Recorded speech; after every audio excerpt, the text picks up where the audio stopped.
Hello everyone, welcome to the channel. जैसा कि आप जानते हैं कि हम एसटेट के प्रीवियस ईयर्स क्वेश्चंस को कर रहे हैं। इससे पहले भी हम 11th क्लास की 6 यूनिट को कर चुके हैं। ये हमारी यूनिट है properties of bulk and matter. ये इसका सेकंड पार्ट है। फर्स्ट पार्ट ऑलरेडी लाइव है। आज के सेशन में हम ओनली 5 क्वेश्चंस करेंगे, जिनमें से हमारा पहला क्वेश्चन है एसटेट 2000 में जो पूछा गया है। इसमें ये क्या कह रहा है?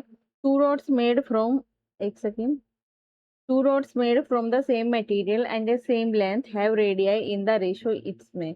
If these rods are subjected to same torsional couple, then the ratio of the angle of the twist for the rod will be. हमसे पूछा गया है ये क्वेश्चन। अब आप बताओ इस क्वेश्चन का जवाब कैसे दोगे? ठीक है, सबसे पहले तो हमें पता होना चाहिए कि टॉर्शनल कपल क्या होते हैं। एक टॉर्शनल कपल हमारे पास क्या है? जब हमारे पास कपल आ गया, इसका मतलब है वहां पे हमारे पास दो अपोजिट इक्वल और अपोजिट फोर्स लग रहे हैं। टॉर्शनल कपल में दो फोर्स लगते हैं, इक्वल और अपोजिट। ठीक है, और टॉर्शनल कपल में हम जब बात कर रहे हैं तो ये वाला टॉर्शनल क्यों बोल रहे हैं? क्योंकि एक ट्विस्टिंग कपल है, एक टॉर्क है। ठीक है, जब ये जो बॉडी पे एक्ट करता है तो ये, चलो मैं आपको इसका लिखवा ही देती हूँ कि जो हमारे पास टॉर्शनल कपल है, ठीक है, torsional couple is pair of equal and opposite forces acting on the body along parallel lines. ठीक है, जब ये पैरेलल लाइंस में ही लगेगा तो ये क्या करेगा? क्या कोज करेगा ये? That cause it to twist. अगर पैरेलल में लग रहा है तो ये ट्रांसवर्स एक्सिस में करेगा, लॉन्गिट्यूडनल में तो ये लॉन्गिट्यूडनल में करेगा। ठीक है, अलोंग इट्स लॉन्गिट्यूडिनल एक्सिस। ठीक है, इतना है समझ। पर ये जरूर याद होना चाहिए कि जो इनका फोर्स लग रहा है ना, वो इक्वल और अपोजिट लग रहा है बॉडी पे, और पैरेलल लाइंस के अलोंग लग रहा है। ठीक है, जो कि उसको लॉन्गिट्यूडनल एक्सिस के अलोंग ट्विस्ट करता है। ठीक है, एक क्वेश्चन में हमें एक ये चीज गिवन थी। दूसरी हमें गिवन है कि made from same material and same length. ठीक है, same material and same length. अगर इनका मटेरियल क्या है? सेम। ठीक है, इसका मतलब क्या है? हमारे पास जो ईटा है वो हमारे पास क्या रहेगा? कांस्टेंट रहेगा। और ईटा क्या है हमारे पास? Modulus of rigidity of material. इतना आ गया समझ में? दूसरा इन्होंने दे रखा है कि लेंथ क्या है? सेम। लेंथ सेम रहेगी, मतलब एल सेम रहेगा यहाँ पे हमारे पास। रेडियस इन द रेशो ये सेम टॉर्शनल कपल। अब ये क्या कह रहा है? और तीसरा पॉइंट क्या है हमारे पास? जो टॉर्शनल कपल है ना हमारे पास, वो हमारे पास क्या है यहाँ पे? सेम है। मतलब क्या है हमारे पास? कांस्टेंट रहेगा। ठीक है, अगर हम टॉर्शनल कपल को सी से लेते हैं, अगर हम निकालते हैं तो इसका फॉर्मूला क्या होता है हमारे पास? पाए ईटा, ये आपको याद होना चाहिए, आर की 4 थीटा अपॉन 2l। ठीक है, और यहाँ पे हमारे पास जो आर है वो क्या है? रेडियस ऑफ रोड है। रेडियस ऑफ रोड, जिनका रेशियो हमें इस क्वेश्चन में गिवन है। ठीक है, ईटा मैंने बता दिया आपको क्या है? मॉडुलस ऑफ रिजिडिटी है। ठीक है, पाई हमारे पास क्या है? कांस्टेंट है। एल हमारे पास लेंथ है, और थीटा हमारे पास क्या है? Angle of twist. तो हमें किसका रेशियो निकालना है? एंगल ऑफ ट्विस्ट का। तो मैं यहाँ से अगर थीटा का एंगल ऑफ ट्विस्ट की वैल्यू निकालूं तो वो होगी हमारे पास 2cl upon pi eta are की 4। आई होप इतना समझ आया होगा आपको। ठीक है, आप लोगों को कोई भी डाउट होता है तो आप कमेंट करके पूछ सकते हैं। ठीक है, अब हम चलते हैं ठीक कैलकुलेशन पे। अरे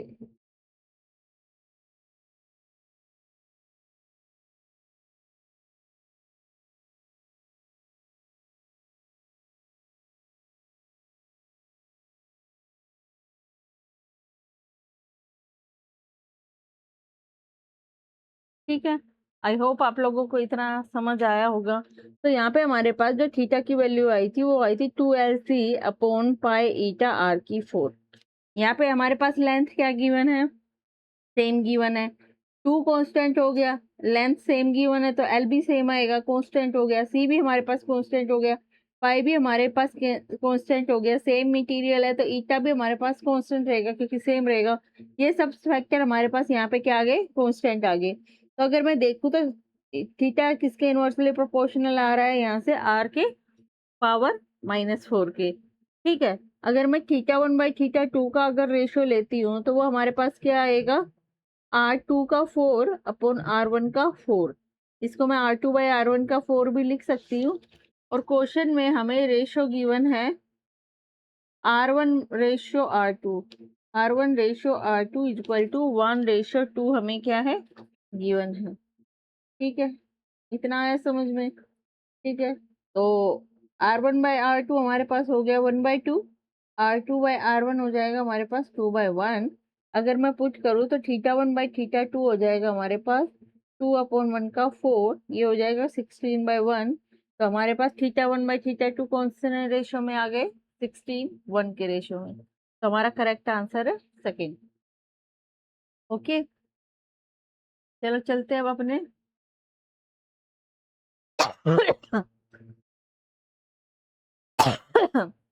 नेक्स्ट क्वेश्चन की तरफ। वो है क्वेश्चन 8। ये भी 2018 में पूछा गया है। 16 और 18 अब तक 2 ईयर में हमारे पास 8 क्वेश्चन पूछे जा चुके हैं। ठीक है, तो चलो अब हम करते हैं अपना ये वाला क्वेश्चन। इसमें क्या कह रहा है, water is an streamline flow. सबसे पहले तो हमारे पास क्या है, स्ट्रीमलाइन फ्लो है, स्ट्रीमलाइन फ्लो। दूसरा हमारे पास क्या मेन पॉइंट है कि हॉरिजॉन्टल पाइप है। हॉरिजॉन्टल पाइप है, इसका मतलब उसकी हर जगह हाइट क्या है, सेम। जो हॉरिजॉन्टल पाइप होती है उसकी हाइट हमेशा क्या रहती है, सेम। अगर एक पॉइंट पे H1 है, दूसरे पे H2 है, तो H1 is equal to H2, height same. At one place in the pipe where the area of cross section is 10 centimetre. एक पॉइंट पे ये क्या कह रहा है, एरिया ऑफ क्रॉस सेक्शन क्या है हमारे पास, 10 सेंटीमीटर। ठीक है, अरे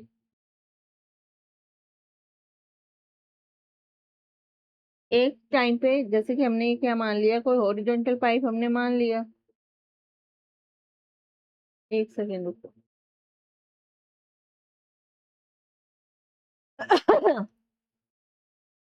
ऐसे नहीं करते, पहले मैं आप लोगों को स्ट्रीमलाइन फ्लो बताती हूँ। तो हमारे पास सबसे पहले क्या है, स्ट्रीमलाइन फ्लो। स्ट्रीमलाइन फ्लो को हम कौन सा फ्लो और कहते हैं, इसे हम स्टेडी फ्लो भी कहते हैं। स्टेडी फ्लो जो आपने नाम सुना होगा, इसको हम लेमिनार फ्लो भी कहते हैं। क्या, लेमिनार फ्लो। ये क्या होता है कि ये फ्लो कब अकर होता है कि यहाँ पे जो हमारे पास जो फ्लूइड है ना, वो स्मूथली फ्लो करता है।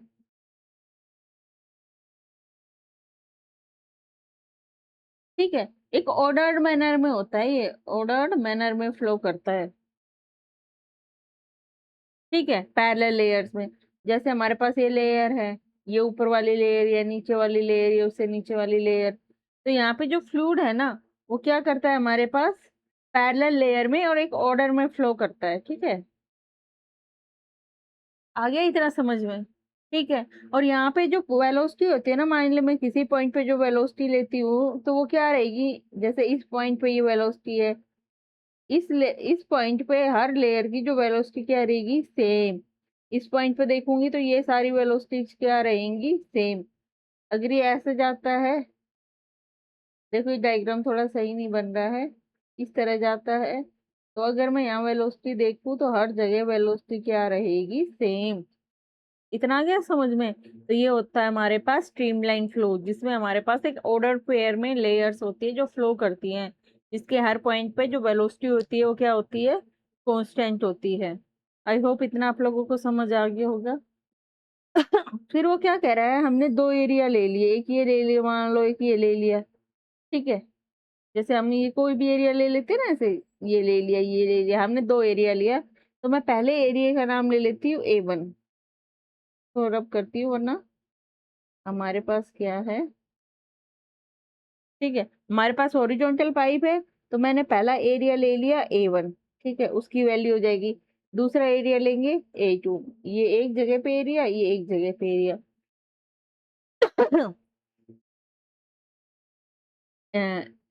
एरिया क्या है हमारे पास 10 सेंटीमीटर स्क्वेयर, और यहाँ पे वेलोसिटी v1 कितनी गिवन है हमारे पास 1 मीटर पर सेकेंड।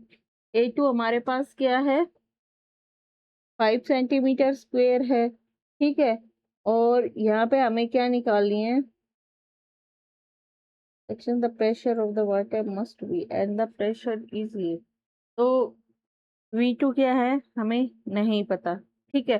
तो अब यहाँ पे हम क्या करते हैं, हम लेते हैं इनकम्प्रेसिबल लिक्विड। जो इनकम्प्रेसिबल लिक्विड क्या होते हैं आपको पता होना चाहिए वो क्या होता है, क्योंकि इक्वेशन ऑफ कॉन्टिन्यूटी हम इनकम्प्रेसिबल लिक्विड के लिए करते हैं।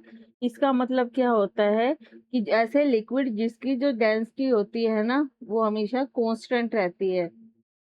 मीन्स कांस्टेंट, बाहर से चाहे हम कितना भी प्रेशर लगा ले, फोर्स लगा ले, regardless of change in external pressure और फोर्स हो रही है, ठीक है। आगे इतना समझ में, मैं आपको साथ साथ ही पॉइंट इसलिए बताती हूँ कि पॉइंट भी आपको याद रहने चाहिए, ठीक है। तो इक्वेशन ऑफ कॉन्टिन्यूटी हमारे पास इनकम्प्रेसिबल लिक्विड के लिए होती है। तो इक्वेशन ऑफ कॉन्टिन्यूटी अगर हम लिखते हैं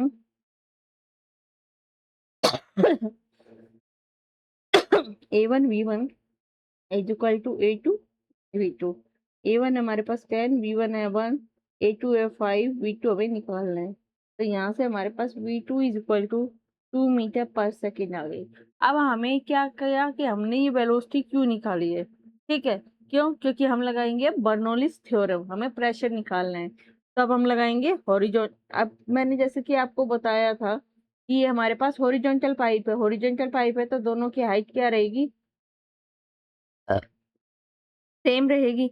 इतना आ गया है आपको समझ में। तो अगर मैं बर्नौलीज थ्योरम लगाती हूँ, ठीक है, तो वो हमारे पास क्या होती है P plus half rho V square plus rho g h equal to constant. अगर हमारे पास H कॉन्स्टेंट है तो उस लिक्विड का रो भी सेम रहेगा, जी भी सेम रहेगा। तो ये वाला फैक्टर हमारे पास क्या रह गया कॉन्स्टेंट। तो हम इस क्वेश्चन के लिए हम लिख देंगे P plus half rho V square equal to constant. Horizontal pipe का मतलब यहाँ पे ये है, ठीक है।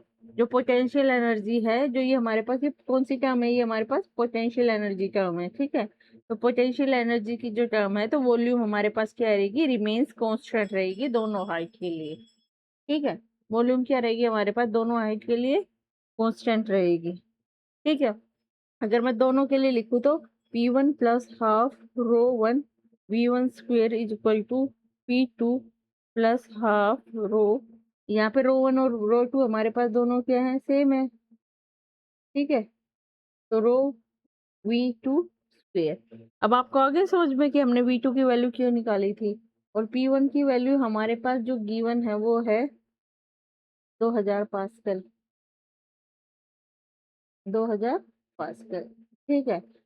हमें P1 पता है, हमें V1 पता है, हमें रो पता है, ठीक है। हमें P2 निकालना है, रो पता है, V2 स्क्वेयर पता है, ठीक है। रो क्या है हमारे पास, क्या स्ट्रीमलाइन फ्लो है लेयर का वाटर का, तो वाटर की डेंसिटी हमारे पास होती है 1000 किलोग्राम पर मीटर क्यूब, ठीक है। तो P1 हमारे पास क्या है 2000 प्लस हाफ इंटू V1 हमारे पास क्या था 1,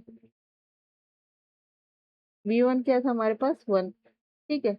P2 plus half into 1000 into V2 हमारे पास 2 आया था, तो 2 इंटू 2 ये क्या हो गया हमारे पास 2000, ठीक है। ये हमारे पास 2000 आ गया, तो ये 2000 ये 2000 वैसे कैंसिल हो जाएंगे माइनस आके। तो P2 इज इक्वल टू 1000 को 2 से डिवाइड करेंगे तो 500 पास्कल। तो ये हमारी P2 की वैल्यू है। आई होप आप लोगों को ये समझ आ रहा होगा। ठीक है, चलो चलते हैं अब अपने नेक्स्ट क्वेश्चन की तरफ। ये क्वेश्चन भी 2018 में पूछा गया है। ये एक वेरी वेरी इंपॉर्टेंट यूनिट है आपके एस्टेट के पर्सपेक्टिव से। ठीक है, ये क्या कह रहा है? A 1 litre close flask containing some mercury. तो हमारे पास जो फ्लास्क है उसकी वॉल्यूम कितनी है? 1 litre. It is found that at different temperature the volume of the air inside the flask remain unchange. ये क्या कह रहा है कि डिफरेंट टेम्परेचर भी ले रहे हैं तो जो वॉल्यूम ऑफ एयर है ना फ्लास्क के अंदर वो क्या है? अनचेंज है। The volume of mercury in the flask is the volume of the mercury in the flask is. तो ये कह रहा है कि वॉल्यूम जो है मरकरी की वो फ्लास्क में क्या होगी? ये coefficient of linear expansion of glass का ये है, वॉल्यूम एक्सपेंशन मरकरी का हमारे पास ये है। ठीक है, तो चलो अब हम इसको सोल्व करते हैं। इसको सोल्व करने के लिए हमें सबसे पहले जो इसमें कंडीशंस गिवन है वो पता होनी चाहिए। ठीक है, तो इसने पहले देखो टोटल वॉल्यूम ऑफ फ्लास्क। ठीक है, इसकी हम कितनी है? 1 लीटर। 1 लीटर है तो 1000 सेंटीमीटर क्यूब हो गई। ठीक है, अब उसके बाद मैंने ये सेंटीमीटर क्यूब में क्यों लिया? क्योंकि हमारा आंसर क्या है? सेंटीमीटर क्यूब में है। फिर हमारे पास coefficient of linear expansion of glass. ठीक है, जिसको हम अल्फा से डिनोट करते हैं। अल्फा ग्लास की वैल्यू क्या है हमारे पास? 9 × 10⁻⁻⁶ पर डिग्री सेल्सियस।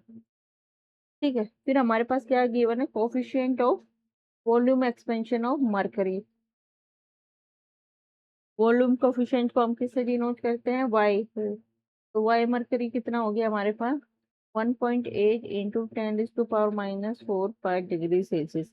ये सब हमें क्या गिवन है? क्वेश्चन में गिवन है। ठीक है, अब ये क्या कह रहा है कि डिफरेंट टेम्परेचर पे volume of the air inside the flask remain unchange. Flask के अंदर जो वॉल्यूम है वो रिमेन अनचेंज है, तो हम यहाँ पे वॉल्यूम से रिलेटेड बात कर रहे हैं। तो जो हमारा ग्लास का हमें लीनियर एक्सपेंशन पता है तो हम क्या करते हैं? कोफिशिएंट ऑफ वॉल्यूम एक्सपेंशन निकालते हैं यहाँ पे। ठीक है, तो coefficient of volume expansion of glass.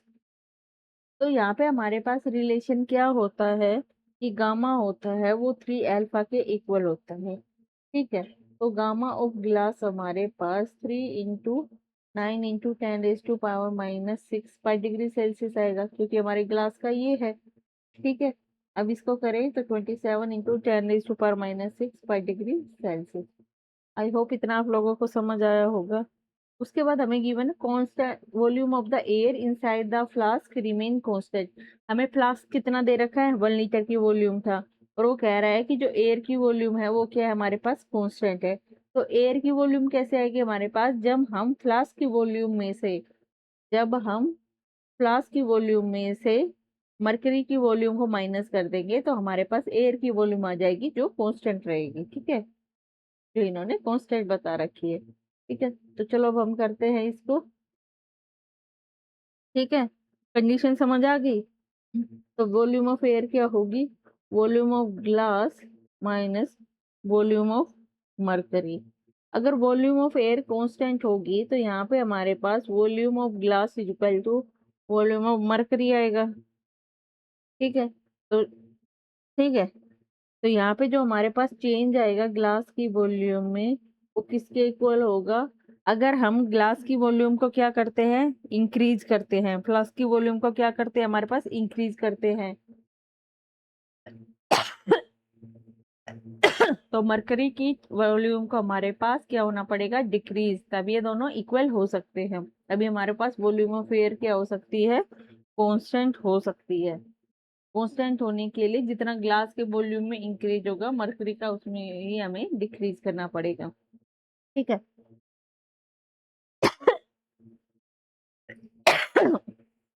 Sorry, अब हमारे पास एक रिलेशन है thermal expansion formula. Thermal expansion formula ये क्या कहता है? Change is volume into gamma into delta. ठीक है, इसके इक्वल है। अब हमारे पास जो चेंजिंग टेम्परेचर है ये क्या दे रखा है? बताओ आप लोग ये सोच के हमारे पास चेंजिंग टेम्परेचर के लिए हमारे पास क्या दे रखा है। It is found at different temperature the volume of the flask remain unchange. तो टेम्परेचर पे तो वो चीज डिपेंड ही नहीं कर रही, डिफरेंट टेम्परेचर पे वैसे। ठीक है, तो डेल टी भी हमारे पास सेम हो जाएगा दोनों के लिए।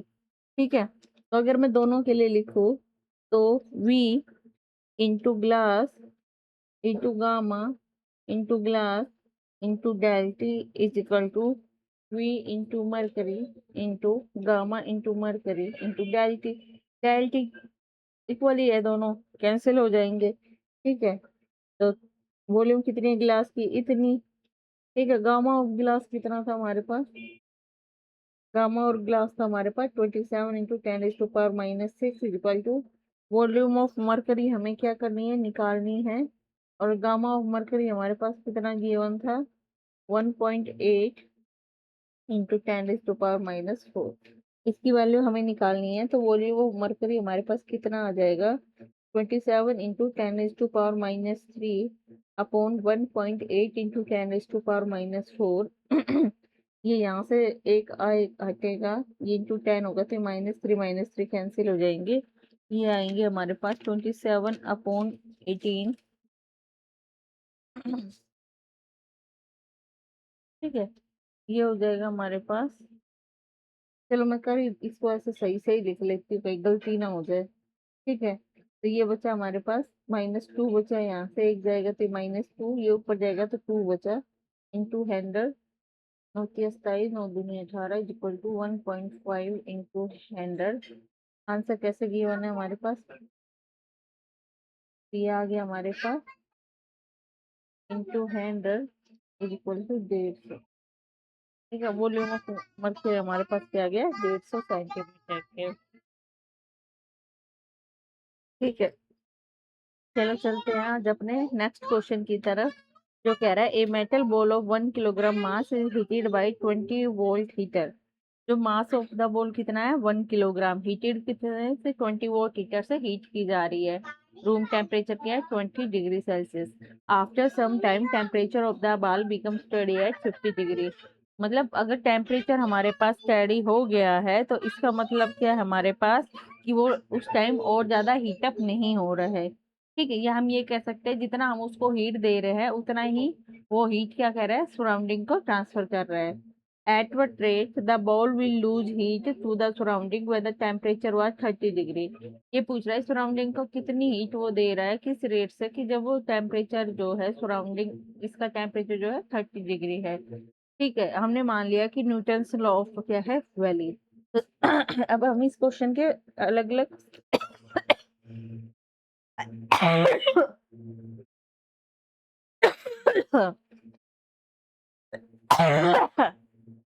क्वेश्चन के अलग अलग पॉइंट्स को समझते हैं।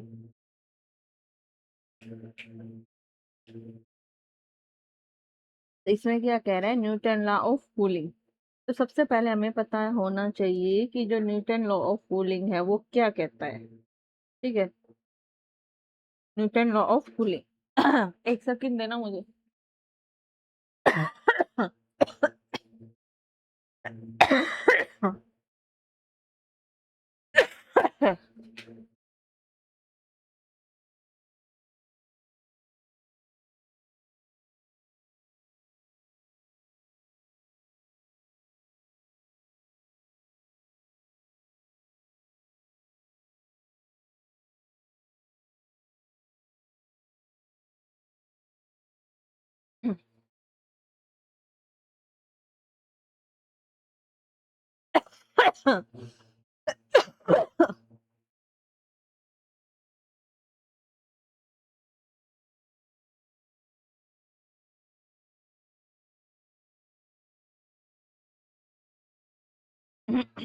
चलो स्टार्ट करते हैं।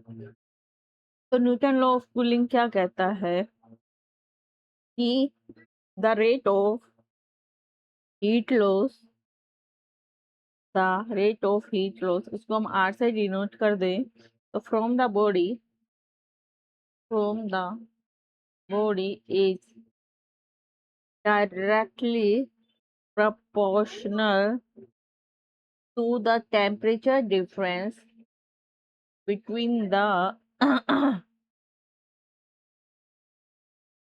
body, इसका टेम्परेचर अगर टी लूं मैं, एंड द सराउंडिंग।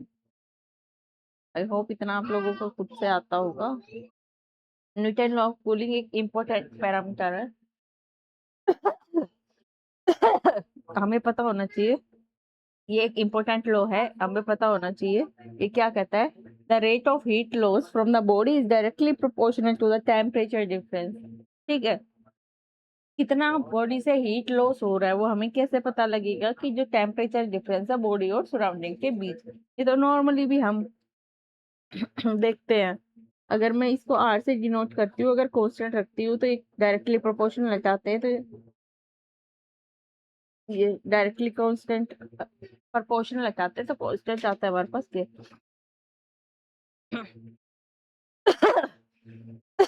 सॉरी। फिर हमारे पास स्टेडी स्टेट कंडीशन, ये है स्टडी है ठीक है। तो ये हमारे पास एक कंडीशन होती है जब हमारा टेम्परेचर क्या रहता है, स्टडी हो जाता है। ठीक है, तो यहाँ पे हमारे पास टेम्परेचर कहाँ पे स्टडी हो रहा है? 50 डिग्री सेल्सियस पे। तो हमारे पास स्टेडी स्टेट कंडीशन क्या होती है, अगर आपको पता हो तो?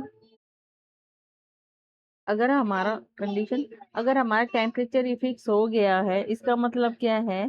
कि जिस रेट से हम हीट सप्लाई कर रहे हैं, rate of heat supply, heat supply कौन कर रहा है? हीटर कर रहा है।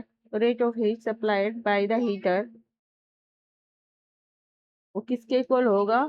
Rate of heat loss to the surrounding. इतना आ गया आपको समझ में? तो बस अब हम इनका ही यूज करते हुए सारा क्वेश्चन करेंगे। यहाँ पे हमारे पास सराउंडिंग का टेम्परेचर कितना दिया हुआ है, बताओ? दिख रहा है आप लोगों को सराउंडिंग का टेम्परेचर? ये रहा एट ये। ठीक है, तो हमारे पास सराउंडिंग टेम्परेचर क्या है? अगर मैं इसको टी नोट से डिनोट करूं, तो टी नोट है हमारे पास 20 डिग्री सेल्सियस, और हमारे पास स्टेडी स्टेट का टेम्परेचर है, उसको मैं टी स्टेडी लिख रही हूँ, ये हमारे पास है 50 डिग्री सेल्सियस। इतना क्या समझ में? ठीक है, और हमारे पास जो आर स्टडी है, ठीक है, वो हमारे पास किसके इक्वल है? 20 के। आर स्टडी हमारे पास 20 के इक्वल कैसे आया क्वेश्चन में?